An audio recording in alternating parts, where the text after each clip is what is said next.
news on the spot.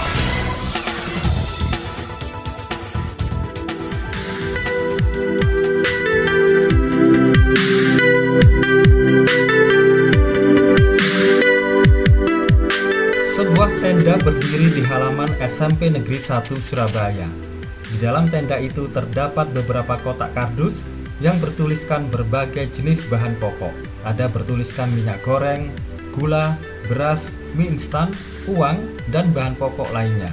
Tidak lama kemudian, datang kendaraan bermotor yang dikendarai seorang ibu dan anak mendekati tenda tersebut. Mereka menaruh minyak goreng di salah satu kotak kardus itu. Bantuannya Iya.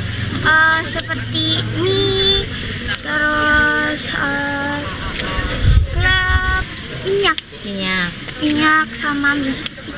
Itu aja. Kepala Sekolah SMP Negeri 1 Surabaya, Ahmad Suharto, mengatakan sejak Jumat 30 Juli 2021 sampai 12 Agustus 2021, pihaknya membuka posko gotong royong Sekolah Peduli Surabaya untuk mengumpulkan bantuan sosial bagi warga terdampak pandemi COVID-19. Barang yang disumbangkan di sini ada gula, ada minyak, mie instan, beras, dan uang. Nah, prinsipnya semua itu bahu-membahu bagaimana untuk membangkitkan Surabaya biar tetap bangkit dan kembali ke semula.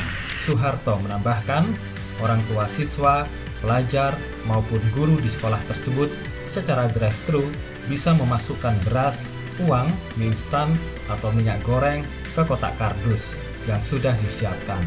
Cara ini sebagai bentuk penerapan protokol kesehatan. Setelah semua bantuan ini terkumpul, menurut Suharto, pihaknya akan menyerahkan kepada Pemkot Surabaya agar disalurkan kepada warga yang berhak menerima. Sementara itu, Komite SMP Negeri 1 Surabaya, Mirna, menjelaskan kegiatan sosial ini mendapat respon positif dari para wali murid.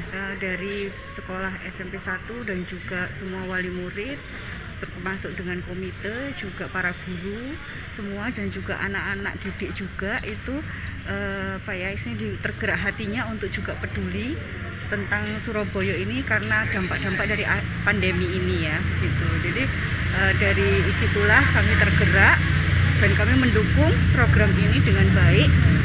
Ini pun juga demi kebersamaan juga semua peduli terhadap semua, bisa berupa beras, juga berupa gula, juga mie instan dan lain sebagainya. Anggota Dewan Pendidikan Jawa Timur, Isa Ansori, memberikan apresiasi terhadap kegiatan itu. Menurutnya, cara ini merupakan upaya memupuk empati di masa pandemi sebagai aplikasi pengajaran pendidikan karakter. Ya, sebagai sebuah upaya membangun karakter pelajar ya, bagus kan Mas, patut kita apresiasi. Situasi seperti ini kan yang kita butuhkan adalah gotong royongan dan kepedulian satu sama lain. Nah, selama ini kan sekolah itu kan tidak bisa bertatap muka, ya kan? Tidak bisa bertatap muka, sementara selama ini sekolah ditantang bagaimana membangun pendidikan karakternya, kan begitu ya.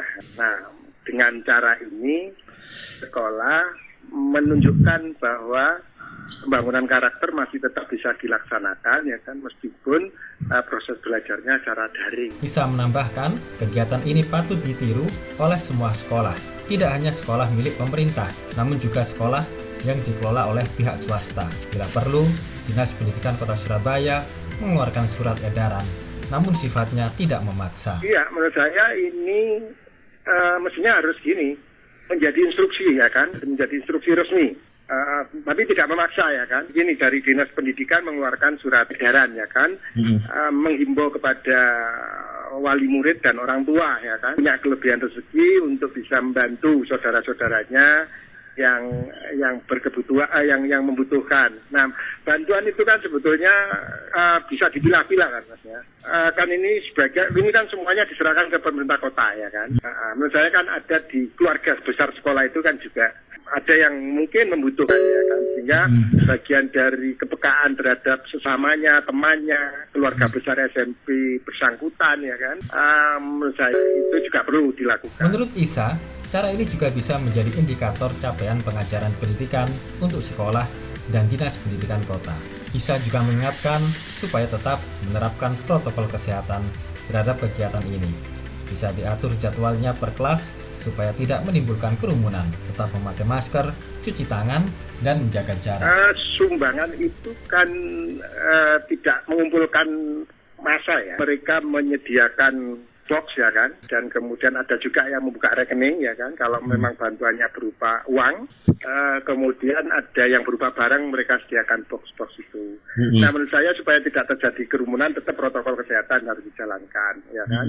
Tapi yang lebih penting itu kemarin Surabaya itu vaksin pelajar itu kan juga membantah ya kan. Ternyata pelajar bisa tertib dan tidak terjadi kerumunan meskipun cukup banyak ya kan. Nah menurut saya ini penting juga untuk bagian dari niat baik, kepedulian, tidak melanggar protokol kesehatan, jadwal ya kan.